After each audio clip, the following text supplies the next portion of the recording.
शिक्षक बंधु को मेरा नमस्कार। आज के वीडियो में हम संपत्ति ब्यौरा के फॉर्म फिलअप करने के बारे में जानेंगे, जैसा कि आप सभी स्क्रीन पे देख रहे हैं। इससे पहले आप सभी वीडियो को एक बार लाइक, सब्सक्राइब और शेयर करें। और आइए तो हम लोग देखते हैं इसके बारे में। तो सबसे ऊपर में आप देख रहे हैं आपका जो नाम है उसको फिल करें। तो मेरा नाम जैसे था तो आप सब देख सकते हैं आई कुमार। उसके बाद आप सन, डॉटर, ये इसमें से आप दे सकते हैं। तो हम यहाँ पे अपने फादर्स नेम दिए। आपका एज क्या है, इसके अलावा आप कहाँ से बिलोंगिंग टू दिया है, तो कहाँ से बिलोंग करते हैं तो बिहार। आपका जो है वो वर्किंग क्या है, तो स्कूल टीचर।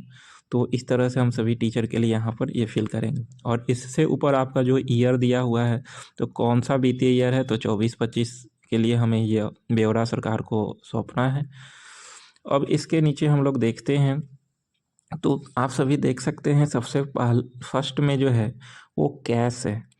तो कैश और सेल्फ मतलब खुद के पास कितना कैश है तो वो दे सकते हैं, जो कि हमने 2500 दिया। उसके बाद फिर आपको स्पाउस नेम में अपने पत्नी का नाम लिखना है और उनके नाम पे कितना कैश है वो लिख सकते हैं। और जो अनमैरिड हैं वो इसमें नील करेंगे। इसके अलावा डिपेंडेंट 1 है, 2 है, 3 है।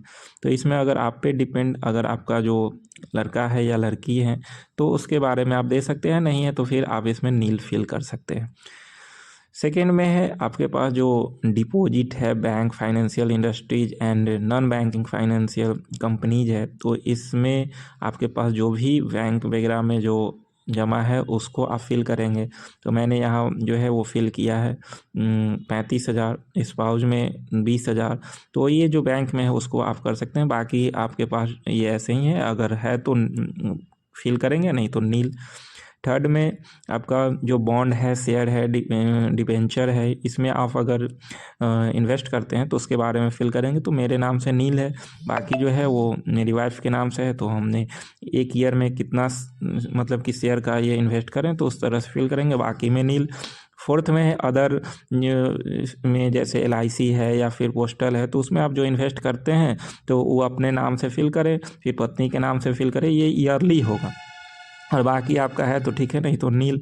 फोर्थ में आपके पास अगर गाड़ी है तो उसका जो ये अभी वर्तमान में उसका जो वैल्यू होगा उतना रकम देंगे, वो आपके नाम से या आपके जो डिपेंडेंट है उन पे है। तो अगर उसमें है तो आप करेंगे, नहीं तो बाकी में नील फिल करेंगे। फिर आपके पास ज्वेलरी वगैरह जो कुछ है तो उसमें आपका गोल्ड जितना है आपके नाम से उसका फिल करेंगे, फिर उसका वैल्यू जितना होगा वो फिल करेंगे। उसी तरह से आप स्पाउस में भी डालेंगे आप, फिर जो है वो नील करेंगे। फिर लास्ट जो है वो अदर एसेट्स है, तो इसमें आप जो है वो सभी में नील फिल करेंगे। तो इस तरह से आप देख रहे हैं। तो यहाँ पे आपको ये समझना है कि आपके पास जो आपके ऊपर जो डिपेंड है तो सबसे पहले आपके वाइफ हैं तो उन पे कर सकेंगे, या फिर जो महिला टीचर है उनके लिए उन अपना हस्बैंड का नेम स्पाउस में डालेंगे और उनके नाम से जो कुछ भी है वो यहाँ पर फिल करना है। और जिनके पास जो है वो डिपेंडेंट 1, 2, 3 में अगर बच्चे हैं तो उनके नाम से फिल करेंगे, अन्यथा नहीं है तो उसमें आप जो है वो नील फिल कर सकते हैं। तो इस तरह से ये इसका फर्स्ट पेज है, ऐसे आप फिल करेंगे। और फिर जो है यहाँ के बाद हम फिर चलेंगे नेक्स्ट पेज पे। तो नेक्स्ट पेज पे आते हैं, यहाँ पे हमें क्या क्या फिल करना है वो भी एक बार देखते हैं। तो नेक्स्ट पेज पे आप देखिए, यहाँ पे फर्स्ट में है कि जो है एग्रीकल्चर लैंड आपके पास अगर है आपके नाम से तो ठीक है वो देना होगा, नहीं तो बाकी आप जो है वो नील करेंगे। अगर आपके स्पाउस नेम में भी अगर उनके नाम से है तो आप देंगे, नहीं तो नील। तो ये एग्रीकल्चर लैंड है। फिर सेकेंड में जो है नॉन एग्रीकल्चर लैंड है, अगर है तो ठीक है, नहीं तो सभी में नील फिल करेंगे। फिर जो है वो थर्ड में आप देखेंगे तो जो आपके नाम से बिल्डिंग वगैरह है तो उसमें अगर कुछ है तो वो आप यहाँ फिल करेंगे, अन्यथा जो है यहाँ पे भी आप नील ही भरेंगे। फोर्थ में जो है वो हाउस, अपार्टमेंट, लोकेशन, सर्वे, डोर, ये सब भी अगर आपके नाम से कुछ है तो ठीक है फिल करेंगे, अन्यथा सभी में आप नील ही भरेंगे। और लास्ट जो है अदर, जो भी इंटरेस्ट इन प्रॉपर्टी है तो उसमें अगर है तो ठीक है, अन्यथा सभी में जो है वो मैंने नील ही फिल किया क्योंकि मेरे नाम से कुछ नहीं है। अब सेकेंड में हम लोग आते हैं, अगर आपके नाम से लोन है तो लोन है तो उसका भी जिक्र करना है कौन से बैंक से है। तो जैसे कि मेरा है तो हमने यहाँ पे ये फिल किया है, मेरे नाम से 45,000 लोन है, कौन से बैंक से हो तो मैंने दिया। तो इस तरह से आप भी यहाँ पर दे सकते हैं, अगर आपके नाम से जो है वो ऑलरेडी कोई लोन है तो उस बैंक का नाम यहाँ जिक्र करेंगे। नेक्स्ट में गवर्नमेंट ड्यूज वगैरह है आपके नाम से तो ठीक है, नहीं तो नील, देखिए कि मेरा नील है। या फिर ड्यू टू डिपार्टमेंट से है तो उसमें भी आपका अगर कोई ड्यू है तो भरना पड़ेगा, अन्यथा यहाँ पे भी आप जो है वो नील ही फिल करेंगे। तो दोनों में आप नील फिल कर सकते हैं।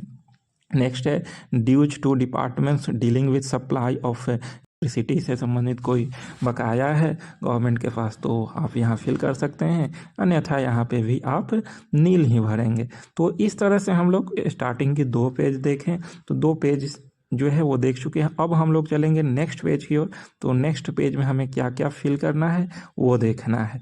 तो 2 पेज हम सोच सकते हैं कि आप सभी समझ गए होंगे, और इसी प्रकार जो है वो आप सभी को जो है वो 2 पेज भरना है। और नेक्स्ट पेज में भी कुछ इम्पोर्टेंट चीज़ है जिसको हम लोग अब देखते हैं। तो आइए नेक्स्ट पेज पे हम लोग चलते हैं।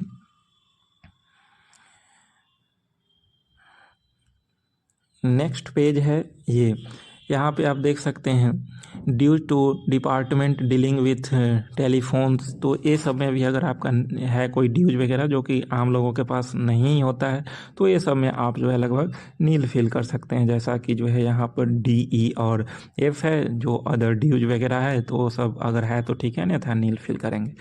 फिर नेक्स्ट में हम लोग चलेंगे B में, इनकम टैक्स इंक्लूडिंग, कोई अगर जो है वो टैक्स रिटर्न वगैरह है फाइल करना है तो वो सब अगर है तो वो देना होगा।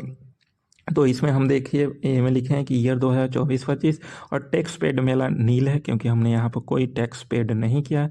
और इसके अलावा जो है यहाँ आपको जो है वो पैन कार्ड नंबर नीचे लिख देना है इसके अंदर, इसी कॉलम में, तो पैन कार्ड को दर्शा देंगे और इधर आप जो है वो साइड में नील फिल करेंगे। फिर जो है वेल्थ टैक्स से रिलेटेड है तो ये सब मैंने नील नहीं किया है क्योंकि ऐसा कोई मेरे पास नहीं है। फिर सेल्स टैक्स है तो वो सब भी नील ही है। प्रॉपर्टी टैक्स तो ये सब भी जो है वो नील है। तो यहाँ तक आप सभी समझ गए होंगे। अब जो है यहाँ पर आप देख सकते हैं पर्सनल डिटेल्स में आपको प्रान नंबर देना है, जेंडर अपना भरेंगे, डेट ऑफ बर्थ डालेंगे। फिर जो है वो आप कौन से ग्रुप में आते हैं, तो हम लोग जो टीचर हैं वो C ग्रुप में आते हैं और तो वो C भरेंगे। कैडर हम लोग का बिहार स्कूल टीचर है। फिर जो है होम डिस्ट्रिक्ट क्या है, तो मेरा पटना है, आपका जो होम डिस्ट्रिक्ट होगा उसको फिल करेंगे। फिर नीचे में आप अपना सिग्नेचर डालेंगे। फिर आपका जो नाम है उसको फिल करेंगे। डिजाइनेशन क्या है आपका, कौन से पद पे हैं, तो स्कूल टीचर हैं। डिपार्टमेंट कौन सा है, तो बिहार एजुकेशन डिपार्टमेंट है, ये आप फिल करेंगे। प्लेस अपना डालेंगे और डेट। तो इस तरह से आप जो है संपत्ति ब्यौरा के फॉर्म को फिल कर सकते हैं। तो आप सभी ज़रूर जो है इसे फिल करें, और कहीं पे प्रॉब्लम हो तो आप ज़रूर कमेंट में हमें बताएं। और इस प्रकार आप सभी से अनुरोध है कि आप सभी इस क्लास को लाइक, सब्सक्राइब और शेयर जरूर करें। आप सभी को बहुत बहुत धन्यवाद।